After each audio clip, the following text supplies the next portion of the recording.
হ্যাঁ, দেখেছো নেত্রকোনা ৪ আসনে কে জিতেছে? হ্যাঁ, দেখলাম তো।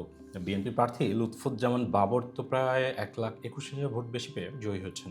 তবে সেটি বেসরকারি ফলাফল অনুযায়ী। হ্যাঁ, তার কাছাকাছি প্রতিদ্বন্দ্বী জামাত ইসলামের প্রার্থী ছিলেন মোহাম্মদ আল হেলাল। তিনি পেয়েছেন ৩৯,৮৪০ ভোট। আচ্ছা, বাবর মোট কত ভোট পেয়েছেন দেখেছো? দাঁড়াও একটু দেখে বলি। আহ, হ্যাঁ, তিনি পেয়েছেন ১,৬০,৮০১ ভোট।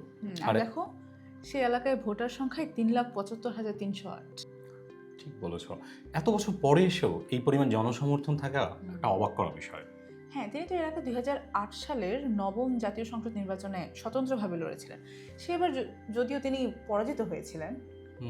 হ্যাঁ, কিন্তু এর আগেও কিন্তু তিনি ৩ বার সংসদ সদস্য নির্বাচিত হয়েছেন এই একই আসন। হ্যাঁ, ১৯৯১ সালে, ৯৬-তে আর হচ্ছে যে ২০০১ সালে। প্রথমবার স্বতন্ত্রভাবে লড়লেও এর পরের ২ বার কিন্তু বিএনপির প্রার্থী হিসেবেই জয়ী হয়েছিলেন তিনি।